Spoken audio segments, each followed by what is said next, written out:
So welcome everyone to this webinar about visual ergonomics from the Technical Committee of Visual Ergonomics inside the International Ergonomics Association. And just as a small reminder to everyone, for those of you that want a certificate for attending this webinar, you can just answer some questions that will appear after the webinar, and then there will be a certificate sent out from the IEA itself afterwards. So let's just start. I will start sharing my own presentation and give some information about us. The Visual Ergonomics Technical Committee have actually existed. We started when we had the first meeting in China, in Beijing. I think it was 2007, actually. That was the first meeting where we started the Technical Committee for Visual Ergonomics. And my name is Hillevi Hempeley. I'm the chair of the Visual Ergonomics, and I have 6 excellent participants here as well. We are a wonderful committee, and you will love to hear everyone that are attending here today. So I will start sharing my presentation, and then we'll go from there. So can everyone see my presentation? Yeah?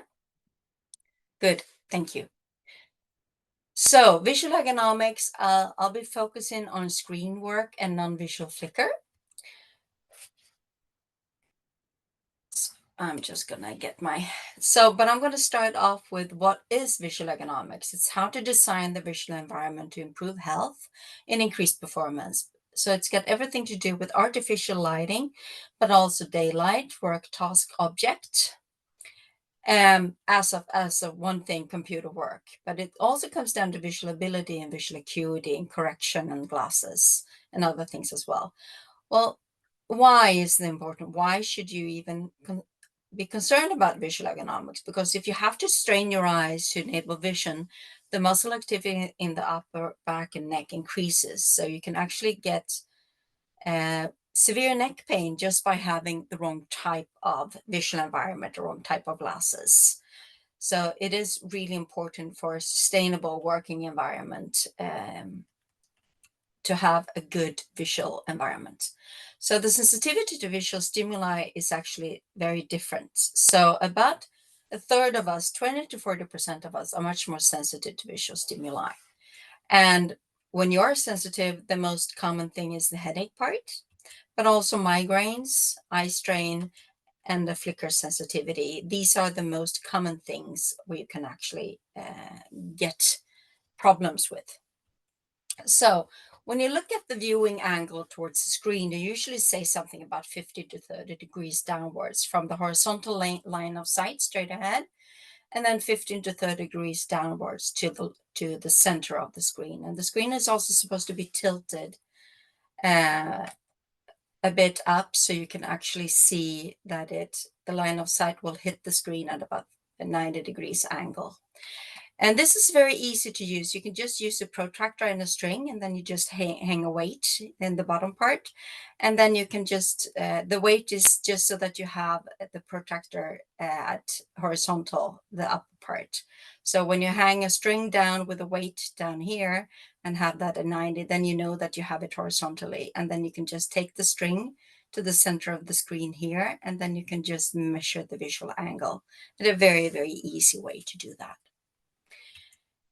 We've also been looking into screen work at 49-inch screens, because this is a question that comes more and more frequently from ergonomics and also occupational health facilities that are struggling with these issues, because you don't really know what distance are you supposed to have a 49-inch curved screen at.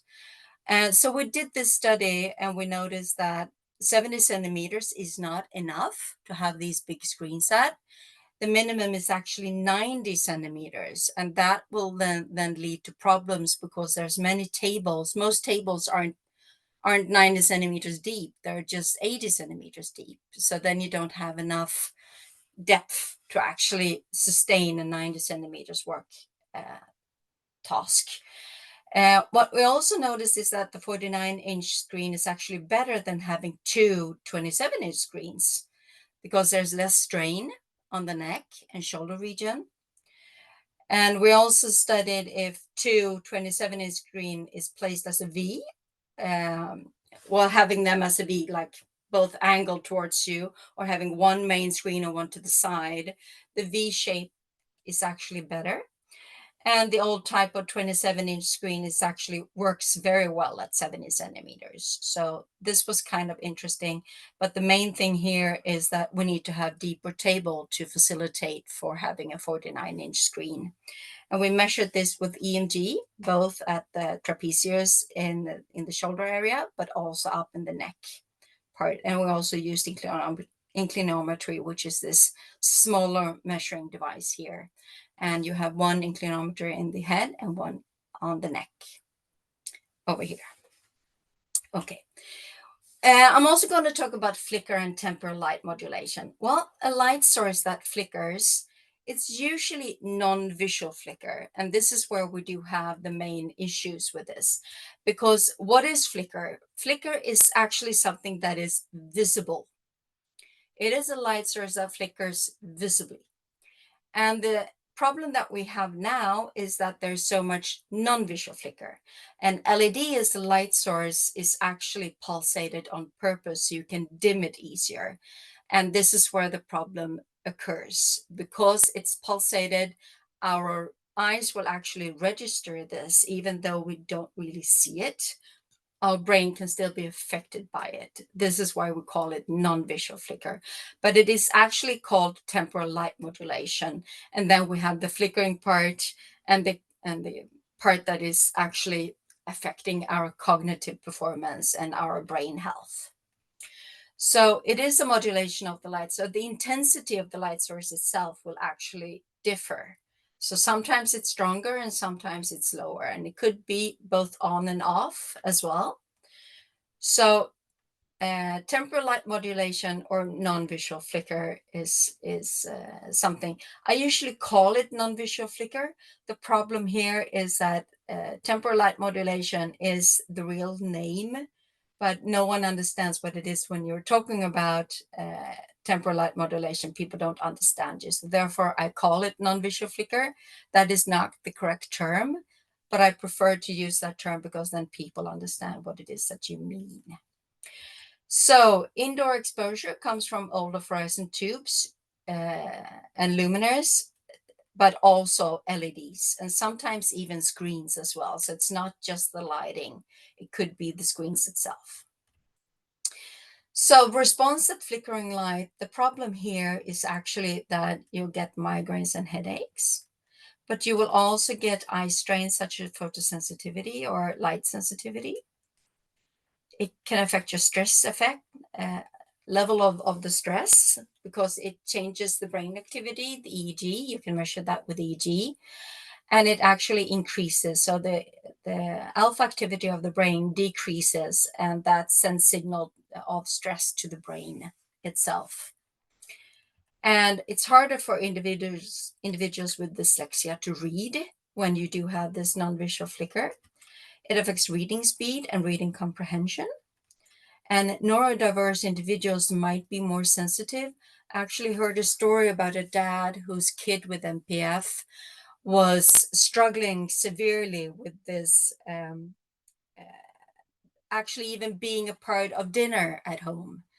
And then someone came over and said, but your lights are flickering, change it to non-flickering lights. And since that night, when you actually change the lighting to non-visual flicker, there's no visual or non-visual flicker at all. So it just changed the light source to a light source that didn't flicker.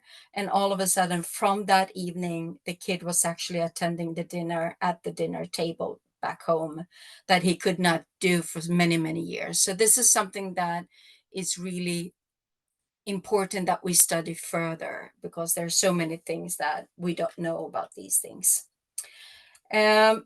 So we actually did a huge study at a functional MRI camera. So it measured the blood flow of the brain. So this is the 7 Tesla facility at Lund University in Sweden.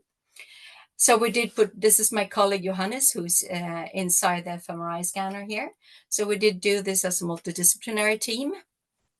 And also we did do this with healthy subjects, but then also with migraineurs. And this is where we find the big results. So I will be showing you here some scans of the brain. So this is sort of, we did do an average brain. So we added up all of the different brain scans on top of each other. And then we can sort of look where we actually do have some sort of results.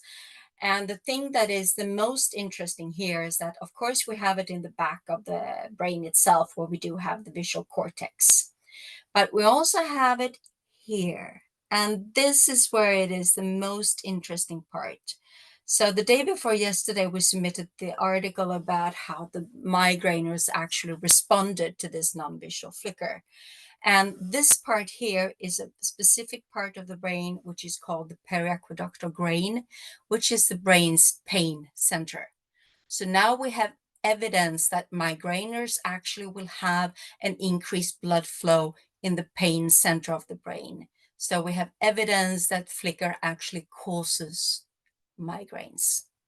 And this is the first time ever in the world that you have been discovering these things. So we're very happy about that. So we submitted the paper the day before yesterday. So hopefully it'll be out very, very soon. But it was both visual and non-visual. So this was the preliminary results, but in the real results that we published now, we can see this for the migraineurs for both 50 hertz, which is visible, and 100 hertz, which is not visible. So we're very happy with this. And that was it for me. So I'm going to stop sharing and invite one of my colleagues to start sharing.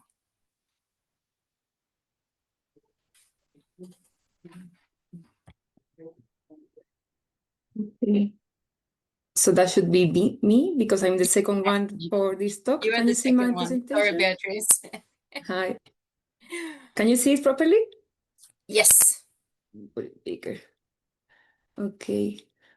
Okay, so well, I will first introduce myself. I'm Beatriz Redondo. I'm optometrist and I also work as assistant professor at the Faculty of Science, the University of Granada. It's located in Spain. So here in my talk, I will continue like Levi talking about some economic recommendations, and I will be focused on the digital devices. I will talk mainly about the breaks that which should be done. So because I'm talking about digital device, I want to first introduce what is computer digital eye strain, which is mainly, it refers to symptoms about ocular and visual symptoms that mainly occur while we are using digital devices. It could be computer, it could be tablets, television, or even smartphones. And here we can differentiate two big groups of symptoms. One are internal symptoms that are related to the ability to focus or maintain a binocular correct vision. And these symptoms are mainly blurred vision and also like double vision. Also, we have external symptoms which are related to dry eye and are more related like with symptoms or itching or tearing, which are also very annoying for these individuals. And I want to talk about the difference that could be between digital devices and other kind of tasks, for example, reading on paper, because digital devices have some particularities. For example, we can see flicker, as Hillary was explaining before, that this doesn't happen on different paperwork. And also we have lower contrast. Normally we are combining different colors, also using like lower contrast issues. We also have more pixels and we have like a reduced blink pattern because normally we are paying more attention when we are using this kind of device, which also drives our visual system. Also very important to notice that depending on the device that we are using, the distance could be different. When we are using closer distance, these visual symptoms could be worsened. And this is mainly because we are using two different visual systems. One will be the accommodative system and the other one, the binocular system. So for the accommodative system to have a focused image at near distance, there's a muscle called the ciliary muscle that has to contract, making a bigger effort. And this muscle, what makes is the lens, the the eye lens to be thicker and also more curved. So this constant effort that we are doing when the distance is close is making us to increase our visual fatigue. The same happens when we are doing an inward convergence with our two eyes to have a single vision and preventing to have double vision. This also increases our visual fatigue because we are increasing the effort of the visual system. This does not happen when we are looking to farther objects. So there are different studies that have been also evaluating how our accommodative system is changing during a computer long task. Here, for example, in this figure, we can see a recording for the accommodative system while a person was doing a 2 hours task at a accommodative demand of 5 diopters, which is quite big. So at the beginning, we can see that the lack of accommodation is small, relatively small, and while the task is increasing, this is becoming more unstable, it fluctuates much more, and also the lag is increasing. These authors what say is that this increased lack of accommodation, it was related to visual fatigue and to feeling of asthenopia. There's also a lot of studies that have seen a correlation between the number of the time, the minutes of the hours that we are using digital devices and visual fatigue. The people have seen that as this time increase, there are also more symptoms of ocular accommodative issues and even ocular surface problems. So because of this, people were proposing to stop, to do some breaks to decrease the time that people is working with these devices. And that's why we are talking about period breaks while working with the computers. This is mainly to prevent and to relax the accommodative system and the verge system. So to do that, there are many different strategies. The most popular one that maybe all of you have already heard about it is the 2020 rule. This rule was first proposed by Ashel in 2007. And this rule, what it says is that we should look every 20 minutes to 20 feet, that is, will be like 6 meters, for 20 seconds. This was part of a proposal that it was called the 3B strategy, what included to blink, to breathe, and to take breaks. And nowadays, this is a very popular recommendation that a lot of ergonomics and visual specialists recommend to the people that are having this kind of symptoms. And the good thing of this rule is that it's very easy to remember. The names are very catchy, so people know and have in mind that they have to take this kind of breaks. But the problem is that we don't know exactly why we have to do 20-second breaks every 20 minutes and looking more than 20 feet, because there are many different kind of break patterns that we can follow. Many studies have been investigating why this pattern is the best one, and there are some mixed results. For example, a study that was conducted by Data recently, they were trying to know which kind of individuals are following this pattern, and they saw that the individuals with more headaches and also with more feelings or burning are the ones that follow this pattern consistently, but they didn't observe for the general population a bigger effect before and after conducting this kind of rule. Also, different studies like Talents and Stellares, also a very recent study, they were implementing a 2 weeks intervention for people who have previously this kind of symptoms to see if there was an improvement after implementing 2 weeks treatment. They saw also some signs and symptoms. The signs that were improved was the accommodative facility, the ability to change the focus from front to near, that it was improved after this intervention. And also they saw that some specific symptoms of dry eye and digital eye strain improved. But the problem was that the score for diagnosing these two conditions was not positive. It's still having some symptomatology. So it's still not clear if this is the best rule to be implemented. There are other studies that have been trying different kind of break schedules. For example, one from Barsi and colleagues, they were trying 3 different patterns. There was a 10 minutes rest for a 60 minutes work. Also, they try for a 30-minute work, 5 minutes rest. And lastly, for a 15-minute work, they were doing micro breaks. What they saw is that the best condition for reducing eye strain and visual symptoms was the second one. doing 5 minute rest every 30 minutes of work. But also they were researching and trying different body symptoms. They observed that for the head and the neck pain, the best condition was the 15-minute work doing micro breaks. So this also suggests that depending on where part of the body we have symptoms, it will be better to have one kind of break of another.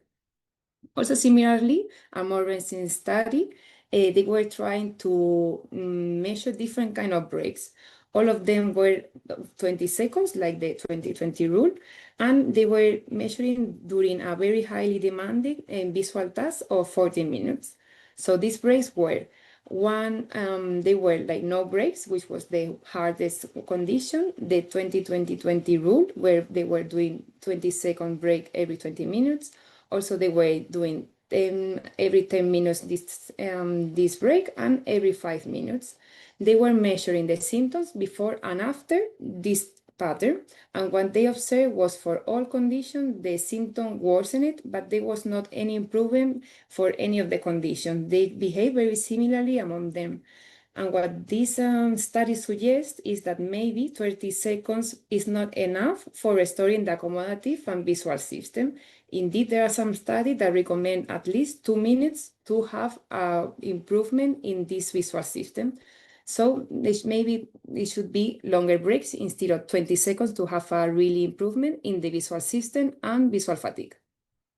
So because of this, me and my research group, we did another research trying to find which is the best schedule and also measuring the accommodative response using a binocular autorefractor that was measuring during the whole task how the accommodative system was behaving. To do it that, we were doing also a 40 minutes reading task, and the schedule that we were using was no break schedule, just reading for the 40 minutes, the 20-20 rule, so 20-second break every 20 minutes. Another one was 20-second break every 10 minutes, and the last one was self-spaced breaks. We would say to participants that they could take as many breaks as they wanted and for the time that they really wanted. And what we observed was for the self-spaced breaks and the 20-second breaks every 10 minutes, a benefit of visual symptoms and also of the accommodative system. What we observed was that the symptoms of burning and eye strain were worse for the no break condition and the 20-20-20 rule. But for the other two break patterns, this symptom was much better and it did not worsen during the task. For the lack of accommodation, we have it here in the figure at the top.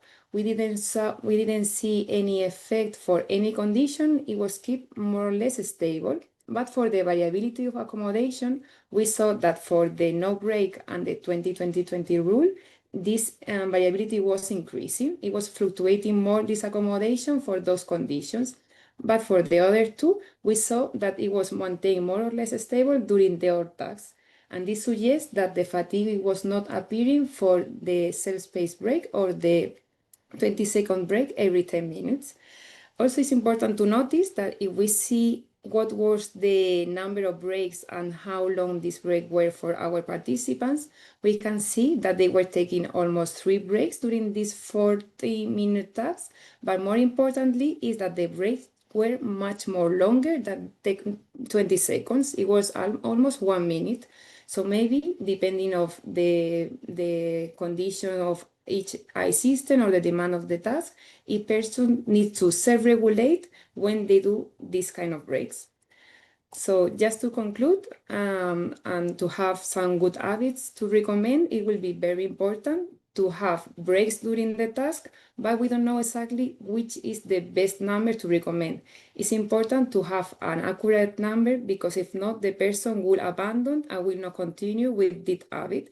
So for the result of our study, we could say that longer breaks or self-spaced breaks will be better than doing a very short, like 20-second break.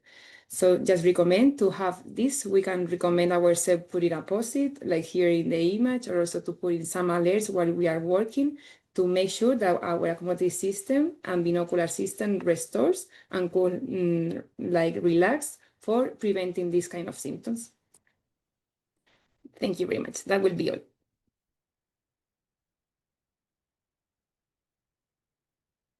Oh, we cannot hear. I No. forgot to mute myself.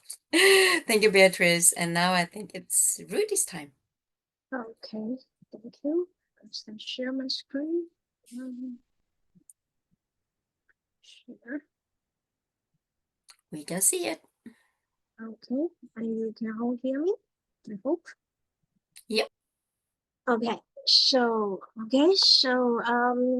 hello everybody. I'm Rudy Huang from National Taiwan University, and just follow my two dear colleagues. So I'm trying to follow the story provided by Beatrice and Hilary, and then in this webinar today, I'm going to talk about the role of accommodative microfluctuations and its role on the visual fatigue under visual load. Okay, I have some problems with my screen lately. Okay, good, perfect. Okay, so yes. Okay. So what is microfluctuation? Okay, so in the upper picture, you see the yellow background part. This shows the fluctuating crystalline length, and then the blue background part illustrates the retinal images when accommodation is properly adjusted or misaligned.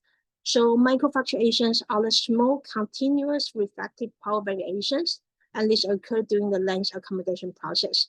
Even with a fixed target distance, the system does not really achieve a perfect static equilibrium, but it continually make dynamic fine-tuning adjustment to optimize the focus.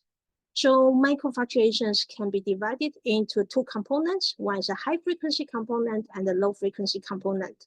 And the high frequency component amplitude synchronizes significantly with arterial pulse signals, suggesting cardiovascular modulation.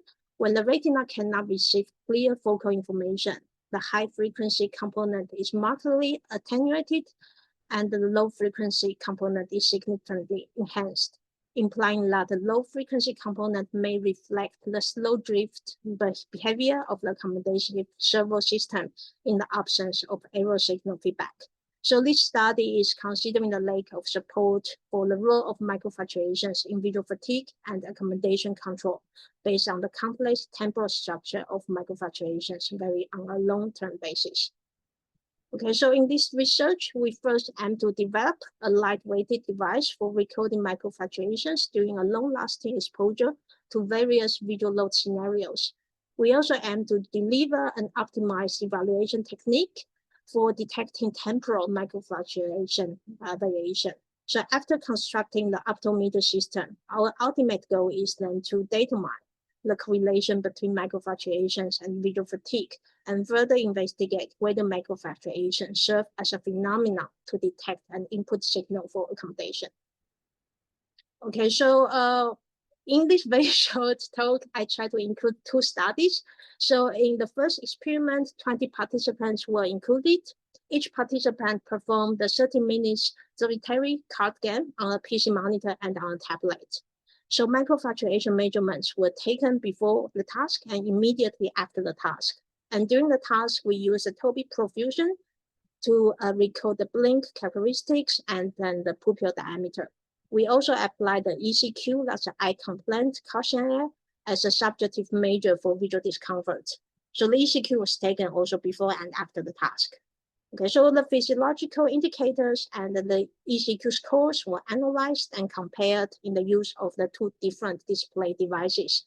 In the left chart, we could see that the changes of the high frequency component energy and the low frequency component energy for each display devices. We may clearly notice that the low frequency component energy increased the most while performing the visual task with the iPad. And from the blinking frequency, we can see that the mean value of for the LCD monitor is 9.49 times per minute and 8.98 for the iPad. So it has been suggested that a lower blinking frequency is associated with a stronger visual fatigue status while using digital devices. So compared with a normal blinking frequency of about 15 to 20 times per minute, we can find that both devices in our experiment have obviously induced the lower blinking frequency, indicating the increased visual fatigue sensation. As for the pupil diameter changes, we could see a slightly larger pupil size in the use of iPad, and its fluctuation is also more pronounced. However, we found no significant difference or effect in the statistical test.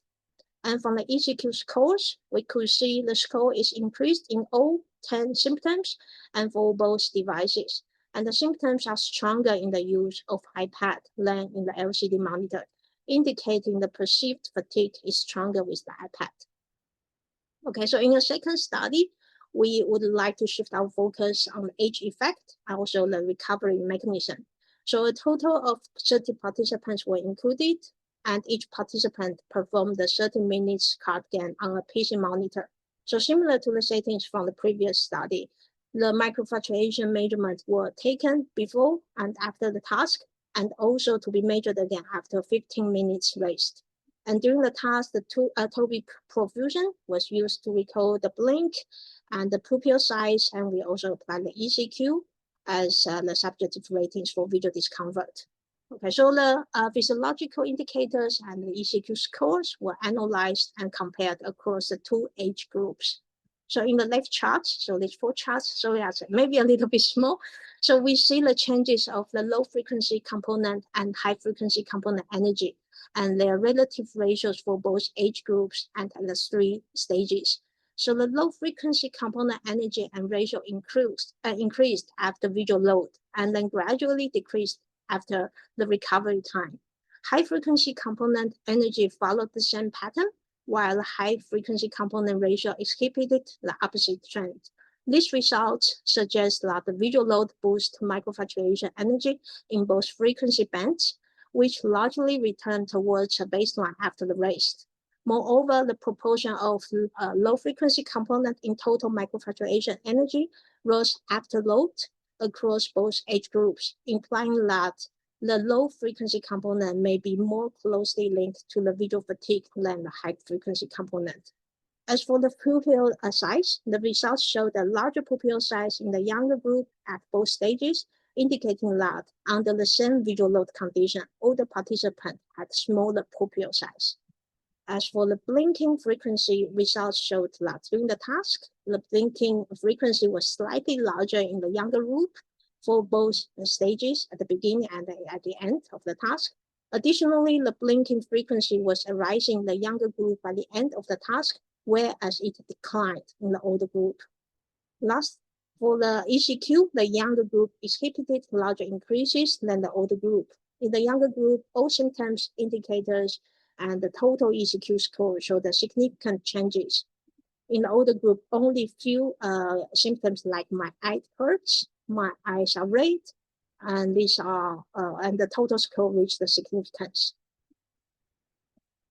Okay, so some discussion and conclusion. So we made a detailed evaluation of microfluctuations in human eyes in a younger and older eye. The spectrum of the young eye shows a peak at about 1 Hz. This is probably the high frequency component, and an elevated amount of energy between 0.5 to 0.7 Hz. This is probably the low frequency component.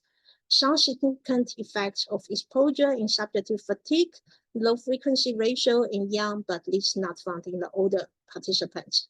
Low frequency component increases post the task, nearly normalizing by 15 minutes. And the pupil size is larger in younger group and when performing the tablet than performing the task on the PC monitor. Blink rate stays at low and then with no significant changes, and the ECQ scores increase significantly in the young people, and for the old, it's only for few items or symptoms. Okay. So from this study, a cost-effective apparatus has been developed and validated for the objective recording for microfluctuations. And we found both objective and subjective measures may help to better understand the factors causing visual fatigue and the neurological control of microfluctuations. Developments and findings could be applied on investigations of other fluctuating signals in physiological parameters, for instance, the brain waves. And the validated objective microfluctuation recording measure for visual fatigue and proposed instrument is useful for assessing visual quality of devices. Okay, so we have published some of the instrumental settings in the first publications, and then we also report some preliminary results in the second publication in Dublin this year. So yeah, many ideas or discussions are welcome through here or through my email. Thank you very much for your attention. Thank you, Rudy. And we are up for the next presentation in that case. Frank. And I just wanted to say that if you do have any questions or anything like that, you're more than welcome to come and ask them at the end of the seminars. We'll end up with a discussion. Okay, can you hear my voice? Yes. Okay, hello everyone. The topic of my presentation is image quality assessment of displays.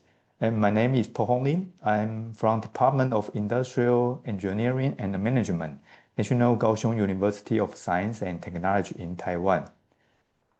Okay, so I think most of you may have the experience when you are in a mall and when you are standing in the TV wall and you see a lot of displays, and you may consider that. So which display should I choose from the TV wall? So I think everyone have their own opinion and thinking. Like if the display is more brighter or vivid color, so that I will choose the display. So that is the motivation behind my study. Yeah, this is the occasion I go to the shopping mall. I see a lot of LCD TV, and I think about maybe it is a research topic. Okay, so and then I study a lot of literature and Nonaka and Takuchi. 1995, they developed a knowledge extraction process. So you can see that is we want to take the participants or people's texic knowledge into explicit knowledge and through the spiral interactions.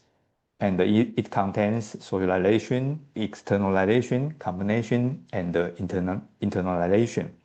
So I just think about that maybe I can propose a two-phase framework.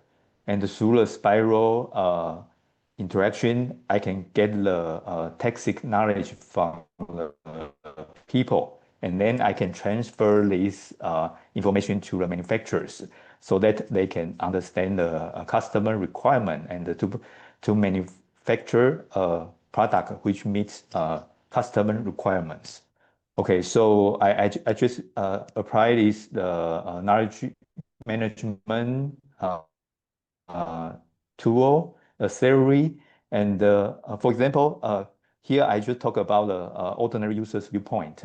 So in the socialization, because texic knowledge is inside in everyone's mind. If we don't chat and if we don't communicate, we cannot know other people's mind. So maybe so from the socialization, they will chat, and also from the socialization to the internalization. Sometimes like our academic, in our academic field, we may publish some papers, data, magazine on the internet. And then we can use some decision analysis method or quantitative method to convert this data into the information or knowledge, and then come back to the people. Let some people know other people's feeling. So that is why we propose a two-phase framework. So in the combination, we conduct an economic experiment. And you can see there are 5 LCD TVs and the brain were covered. So the participants have to make the pairwise comparison to compare the different image quality factors. Okay, that is in the laboratory in the E3. And And you can see, so this is the HP structure. I published this paper in Displays in 1927.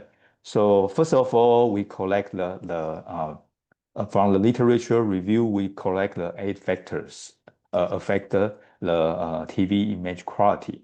And then we use the factor analysis to find the main component, like color component, response component, and the viewing component. And you can see these are 5 LCD TV. So in each LCD TV, we show the different sharpness, luminance, response time, uniformity. Okay, so that they can choose which display is better. And except for we can get the weight of LCD TV, we can also get the weight from each image quality factors and each component. And so here are the results. So for the still image, maybe sharpness, contrast, luminance were the top 3 factor. Users consider that is important. Okay, so this is my first part of research. And then with the promotion of technology, I'm thinking about that in 2010. In that time, 3D technology, including auto stereoscope display or also 3D display, that is mainstream in the market. But if the scenario is that if we see the 3D TV, so which TV we will choose? Yeah. Okay. So, and I still conduct this kind of research to select the image quality factor of 3D TVs. And I published this paper in IGIE in the 2019. So here, just like before, we use the ergonomic experiment, and here we choose 3 3D TVs. And still we find the research according to the literature reviews, find some the factor affect the 3D TV, like the binocular display and crosstalk or other factors. And then we use the body seaming algorithm to classify the 8 factors into 3 components and 3 parts. Okay, so the reason why I use the fuzzy because that is a membership function. In general, we give the participants the questionnaire to fill in the 9-point scale. But like the 4-point and 5-point, maybe some participant or people will think that there is the value between the 4 and 5. So if we use the fuzzy logic, so that we can satisfy this requirement. Okay, so and then using the ANP analytical network process, because I think there are some internal dependency among these 8 factors. In previous study, we did not consider that. But now we consider that maybe some factor will have some effect with each other. So we use the ANP. And then finally, we can, after the calculation about the fuzzy AMP, we can get the weight from the criteria. Okay, and the sub-criteria is image quality factors, like the top 3 were the binocular display, crosstalk, and resolution. Okay, and also the alternative. Alternative is the different LCD TV. I think that is not less important than we get a weight from the sub-criteria and criteria. Okay, so I think that is my serious study. I try to use some decision-making technique and also conduct ergonomic experience to find out some important factors for the TV and the 3D TVs. Okay, so this is my presentation, and thank you. Thank you so much, Frank. And then on for the next speaker, which is Sam.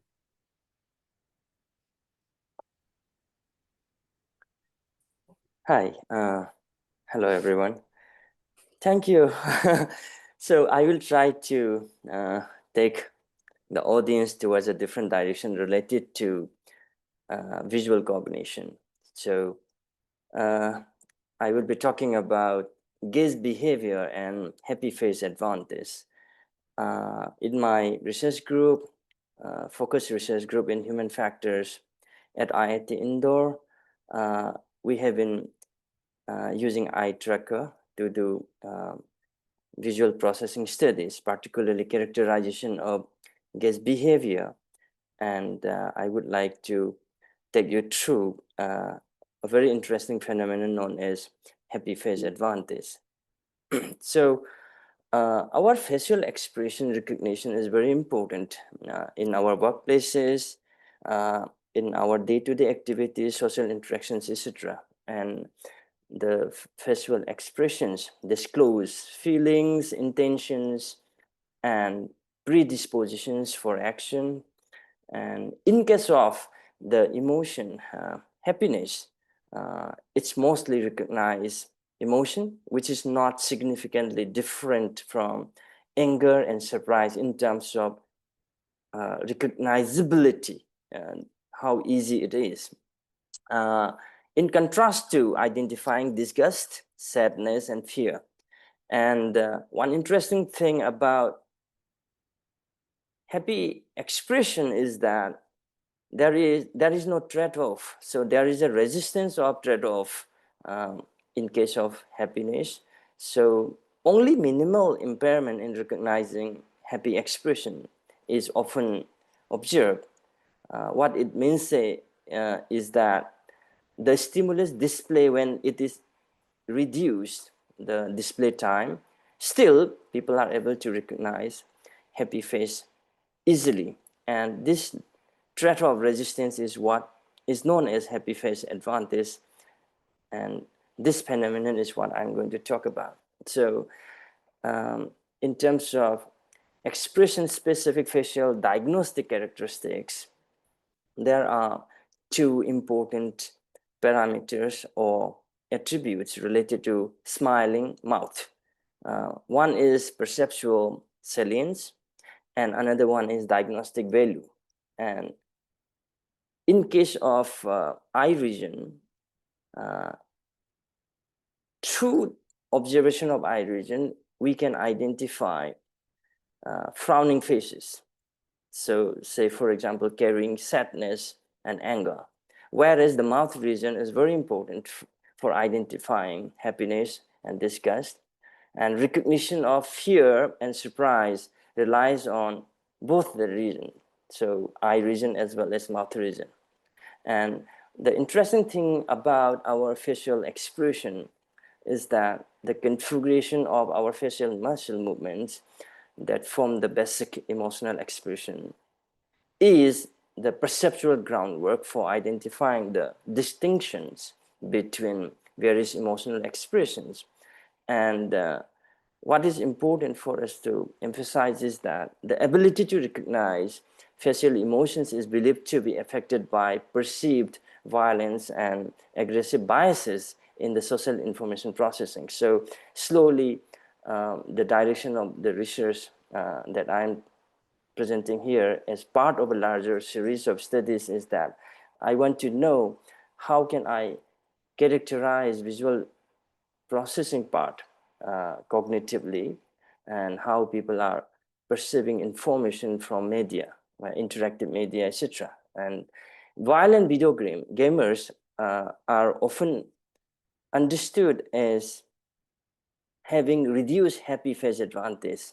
That is one of the reasons why for a long time in psychological research, people have been talking about violent video gamers will have the tendency to express violent behavior in real world context, which my position contradicts, and I will come to that. Why it is so. That's not the case. There are many factors to be considered. It can't be oversimplified in that manner. And in case of Valley and West, they maintain that playing violent video games or nearly 10 hours would reduce brain activity related to recognizing happy expression. That is the desensitization part of it, reduce happy face advantage. So, but not for anger or other neutral expressions. So, Kurtz et al. Found that participants who consume more violent media than those who didn't responded slower to identification of happy expressions, and however more quickly to those of anger. So based on this, I was motivated to identify there are various inconsistencies in the literature with respect to whether violent video game engagement would actually lead to violence in real world scenario. At the same time, if I use eye tracker and study how people are processing visual information about the facial expressions of emotions, how can I go about it? So I wanted to develop a paradigm bringing in eye tracking data as evidence in facial expression recognition rather than simply getting subjective reports about their understanding of facial recognition. So I used Karolinska directed emotional faces, and this database will provide us various facial expressions, and from that you can select it and study. So I chose happiness, anger, disgust, fear, and sadness, and I wanted to study eye area, nose area, mouth area, and I started that kind of paradigm with the use of Tobii TX300 eye tracker, and I use Go paradigm. And if you look at this heat map, and there are three regions. One is eye region, another one is nose region, and third one is mouth region. And with this kind of analysis, what was found is very interesting. So there was correct responses from the participants, significant higher for happiness, and the reaction time was significantly shorter for happiness, followed by sadness, disgust, and anger, and fear. And overall performance efficacy for fear was significantly lower than the other facial emotions. And what needs to be understood when we talk associating exposure to video game, particularly violent video gaming, genre, and real world facial identification or facial visual processing, is that we have to be aware of the threat characteristics. So the age group is one aspect that we should understand, and we should not ignore that. And second part is what are the traits, the personality traits that people carry, and what is the vulnerability to express that, etc. At the same time, the video gaming also could be sometimes more beneficial in the sense that it may serve as a kind of catharsis for people, and that may not actually lead to violent behavior in the real world scenario. So Valorant is a first-person shooter game, and it was the most popular game among the students that I recruited for this study from IIT Indore, and approximately 53.33% they were engaging this game. And the aggression level of participants was significantly lower compared to those observed in similar studies. And this is what I said that I would like to talk more about it, because we should be aware of the trait characteristics of the individual. We cannot simply say that media exposure is directly leading to the real world violent behavior. So in case of happiness and fixation, what happens is that the time to first fixation on nose was significantly faster, differing only with the mouth region. And that's why the mouth region is very important. And it was found that the first fixation duration was significantly longer. So if it is significantly longer in terms of the gaze behavior characterization, when you use eye tracker, what it implies is that people are processing information more from around the mouth region. So it is followed by disgust, anger, fear, and sadness. So in case of happy face, what is important is that we are able to, human beings are able to identify the emotional expression of happiness with the available cue from the mouth region. And that is a reason why there is longer duration for fixation. And in terms of total fixation duration, in case of happiness, it was longer, followed by fear, anger, disgust, and sadness.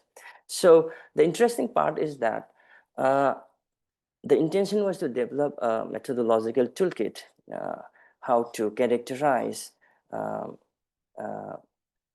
gaze behavior data by using eye tracker when we try to process and recognize expression, emotional expressions. And also I wanted to check whether it is consistent with the literature, whereby many literature published papers maintaining that the exposure to violent gaming would lead to violent behavior in real world scenario, which I contradict. And this way I was able to understand that in the broader context of media engagement, violent gaming should not be viewed similar to exposure to different genre of movie, books, etc. So what is important is we need to emphasize the personality type of the user. And in this particular study, it's important to consider that the sample I chose were only violent video gamers. And in the next round, I'm trying to have a comparison group, etc. And what is also important is to look at the psychedelic analysis, because when we do eye tracking research, fixation is the time when you are processing usable information, meaningful information, which will get connected with our working memory and top-down processing, etc., interface of that. However, when the psychedelic analysis is done, that would be the suppression of meaningful information processing, and where does it happen, and that will be useful. And with that, I would like to say thank you, everyone.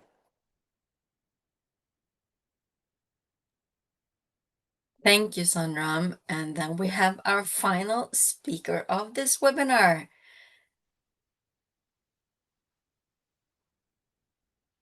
Claudia, come on. Hi, good morning to you all. As the last presenter and also someone that worked with the other side of the information that you all presented and also analyzed it, I bring today some discussion, not only about how we study this stuff that's called plain language, that is changing and will affect some of you and some of our work. Sorry. And then I'm not exactly bringing some results, but a discussion about how visual ergonomics and information design has something to do with these plain language documents and its style. I'm an associate professor at the Catholic University of Rio de Janeiro in Brazil, and I am a designer, and I belong to a graduate program in design, and joining this multidisciplinary group where we can find so many important information about how we bring information and how we can visualize information. So, sorry. Okay, first I will try to put together these ideas of the design human factors and after the plain language and the role of visual ergonomics and information design, and bring you some final thoughts.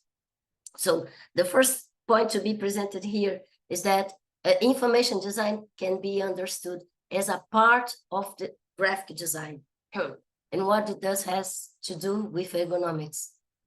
In fact, we can say that all the knowledge from human factors ergonomics from informational design that has to do with cognitive ergonomics also, and also the visual ergonomics is a part of this information design.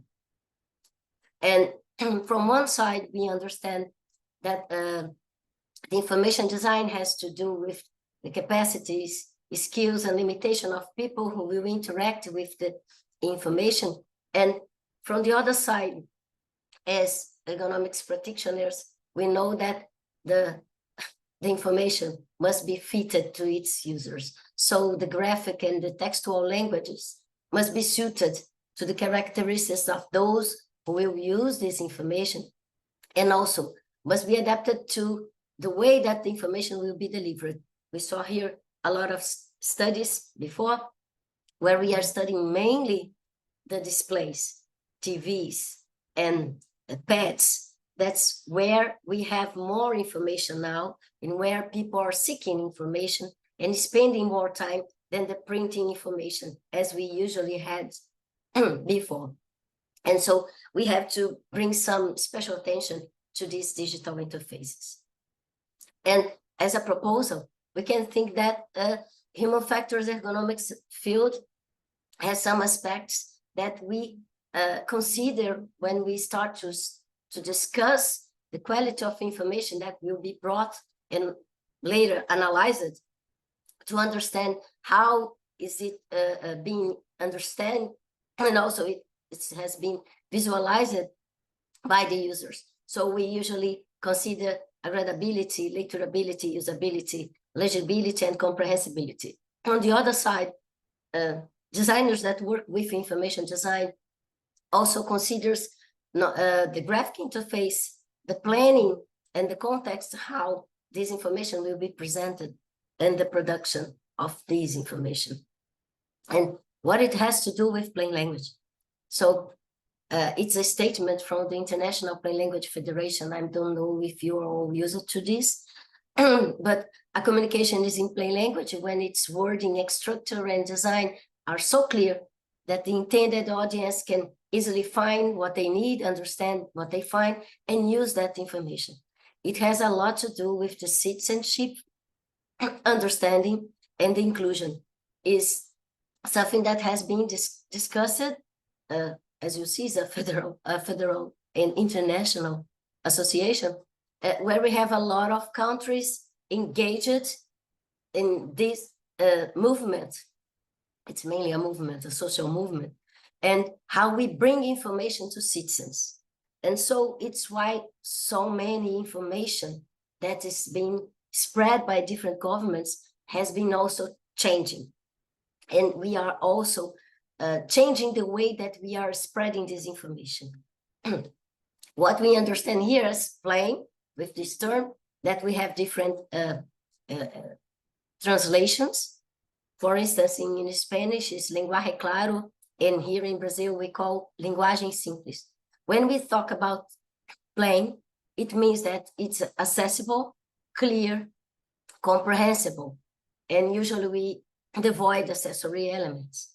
And when we think that plain is not to be confused with simplistic, because simplistic has something to do with the superficial and shallow, also pejorative connotation.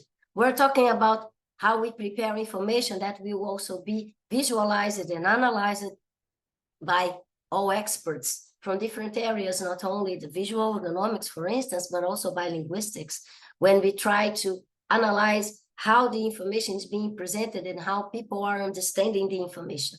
And so we can say, okay, the comprehensibility here is, oh, it's nice, it's well presented, and it's well comprehended by people.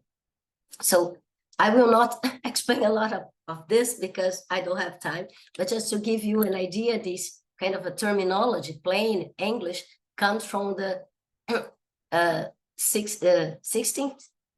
And along the years, we have different situations, movements, metrics, but we can say that in the 70s, it became a stronger movement in some countries like USA and UK and Sweden, when we talk about the citizenship, and we say that we must present as governments, we must present information in a way that people understand. We can consider here that in the 90s and in the 2000s, when we say that the plain language was understood as a movement around the world, is when we also had the advent of the e-government. And so we are talking also about the displays that are presenting us information. I know that people here presented some different cases before my talk, but we have a lot of work in the field of human factors ergonomics about e-government and how also the information that comes from bots in WhatsApp or other systems, or how people are interacting with these interfaces that are part of the e-government systems, how they are being developed. We have a lot of people studying this, mainly in human-computer interaction. And what is changing now that is so interesting to be discussed here? We had the standards now in 2023. And so it's an ISO standard. It means that it has started to be adopted in many countries. We had now published the part 1, that's the governing principles and guidelines. And so we will check just this part of about the ISO. We also had this translated into Portuguese and in many languages. We also had discussion about the legal communication, science writing, that has a lot to do with us that are researchers, sorry, today I'm not good.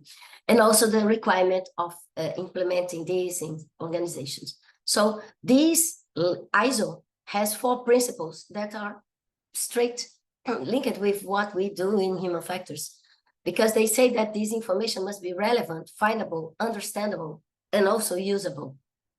This ISO has an annex, where we can find some topics where we can relate this to what we usually do and we usually analyze in our researches in human factors. And what we can say ultimately is that when we think about information comprehension, we can talk about literacy, age, familiarity, context, the application quality, as we saw today here, some examples. And we can also say that everything here has to do with the users. And one of the points that has been discussed a lot in this field is how can we test users? How can we check if everything is being understandable? So I brought here some examples in how some difficult information can be brought in different ways. I'm sorry because it's in Portuguese, but in fact it's from the Ministry of Planning.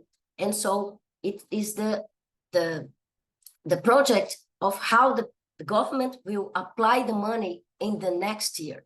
So it's not anymore a document with a lot of words, a lot of sentences, huge sentence, but how we are also changing the way that we are presenting information, believing that we are helping people to understand better. Here's another product that is from Innovation Lab. It is the voice of the originary people in Ceará state here. And then they started to set some examples. It's kind of a leaflet, putting together some words and trying to explaining to people how to deal with this group of Brazilians. And this is the last example here. When we had the idea of the planning of how government will apply its money in São Paulo city, and also they have this version in audio, as we can see here. So we have different ways of sending the same information. And so we cannot analyze only the printed information. We must analyze also the digital information, because it's a leaflet that's printed, and we can also access it in an online PDF, and we can also access it on audio version. So now in Brazil, it's a huge buzz because we have a Brazilian national policy for this. plain language. I just came from an international meeting of plain language when we were talking in the European Parliament with a lot of people from Europe discussing this stuff. And just to conclude, we're talking here about visual literacy. We are here thinking about the aging population and the children that are used to use printed information and also digital devices, as we saw here before, and how it can also affect their behavior or their comprehension in some instructions, in some information, and also everything that has to do with human-computer interaction, considering the visual aspects of the information, and finally, the user testing, that we need to put together some knowledge to know how is it working in fact, because when we have an ISO, as we have a lot of them for ergonomics, for human-computer interaction, for instance, how it is being applied. So thank you for your attention, and I'm here to answer any questions.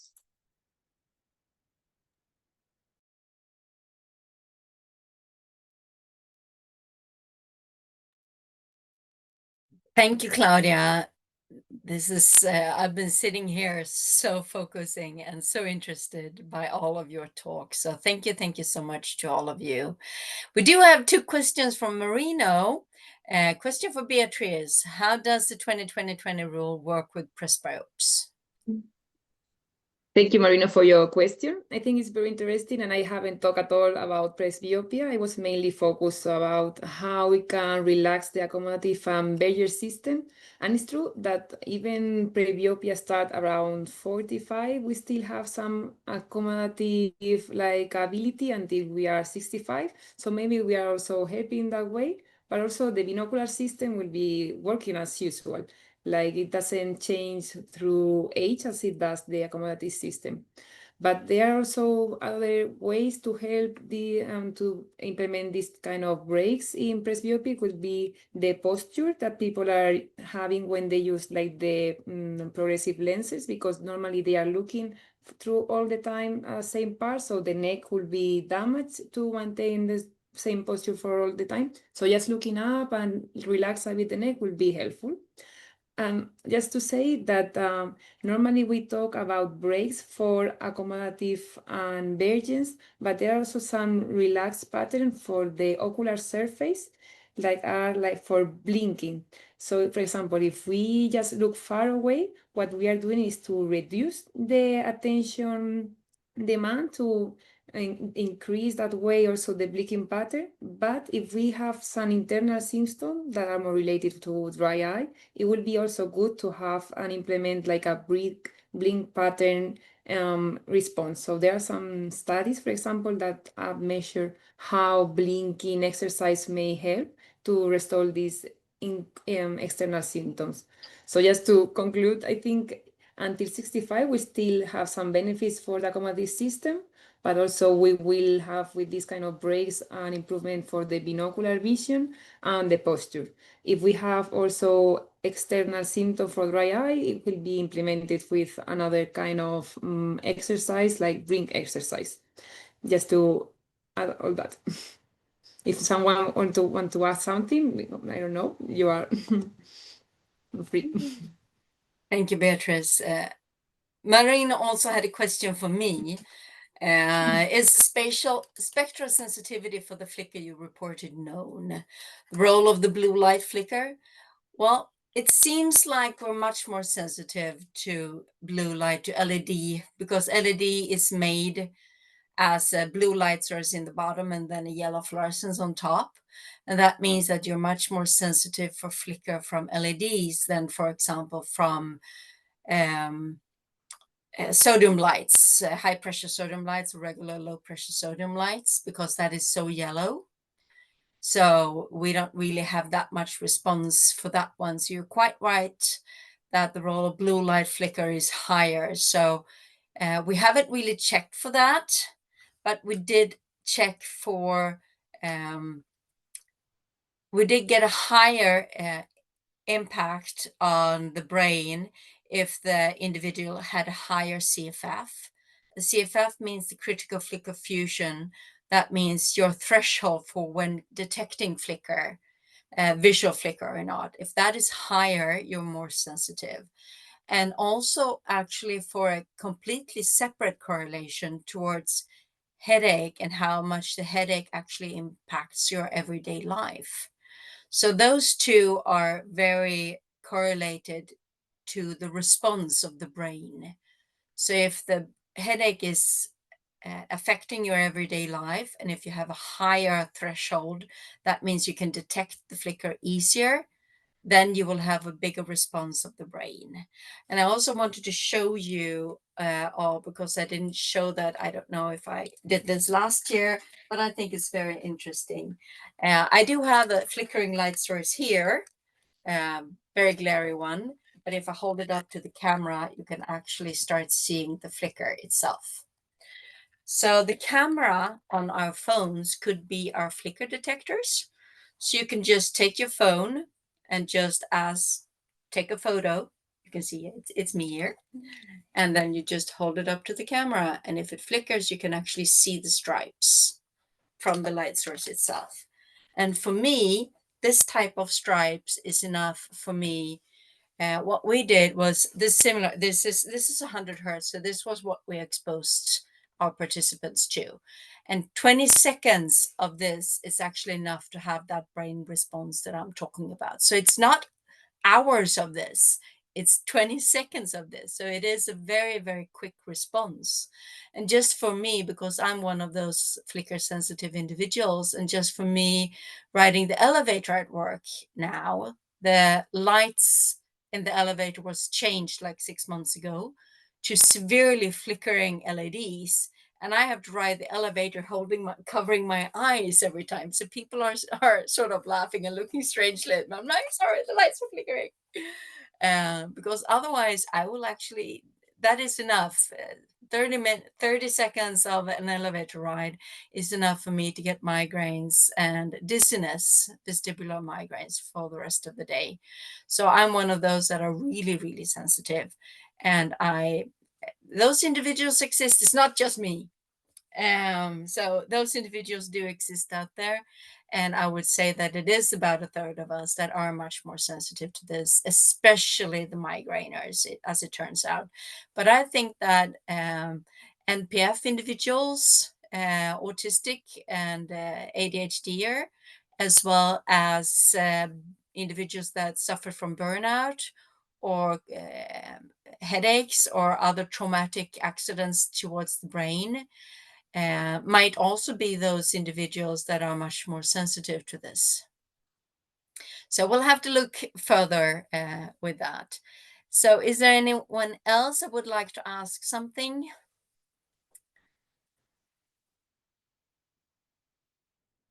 It was very quiet here.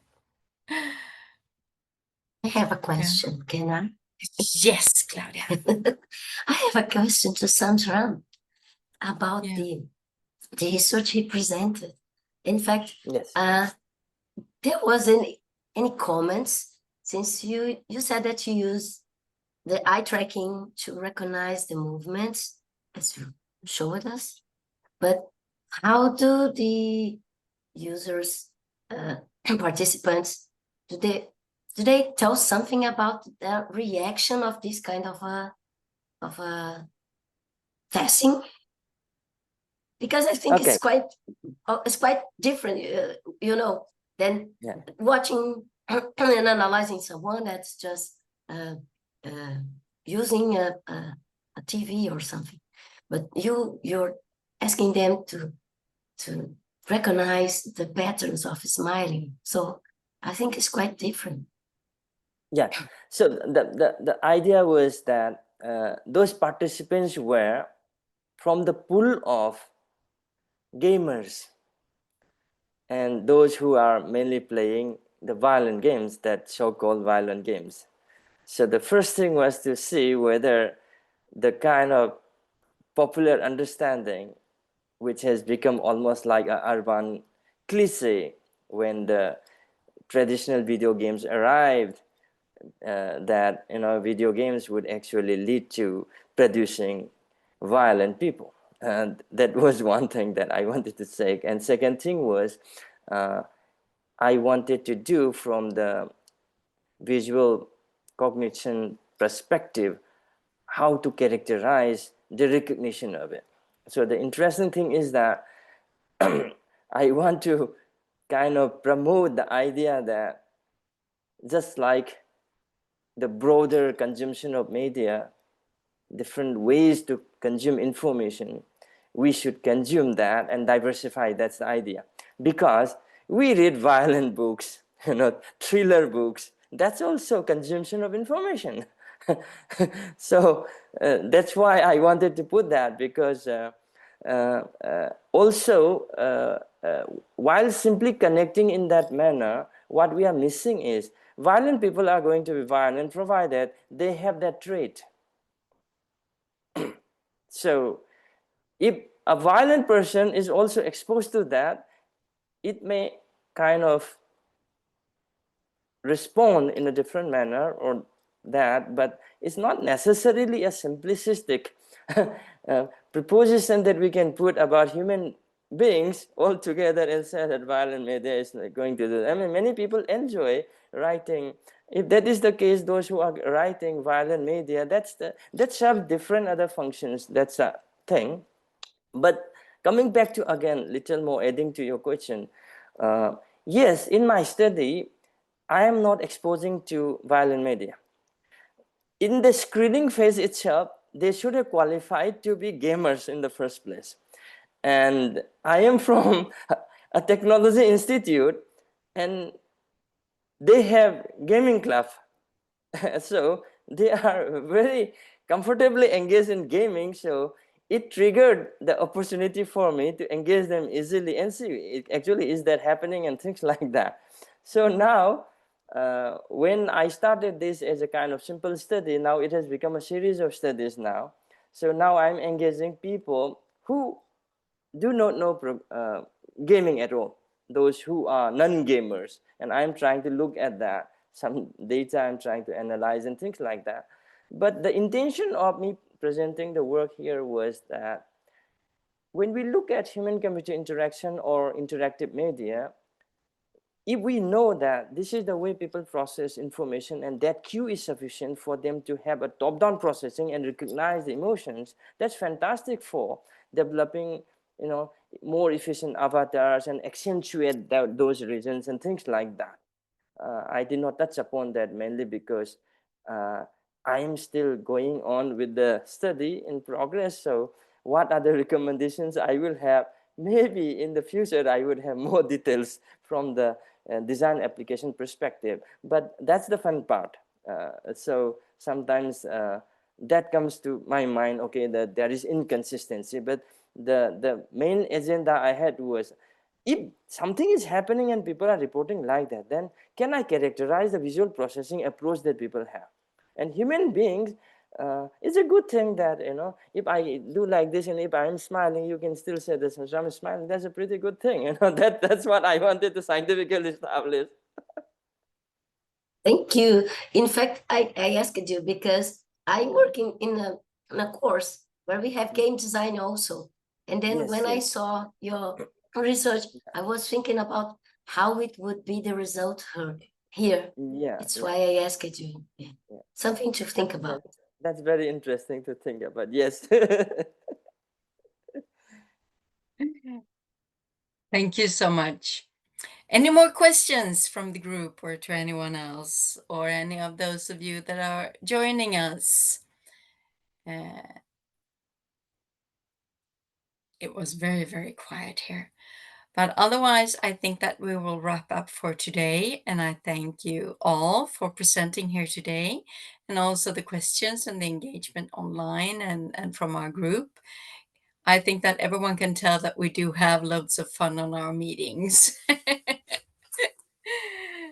And that we all think that visual ergonomics is really important. So thank you so much for joining us, and I will conclude and wrap up the seminar. So have a glorious day and take care, all of you. Bye.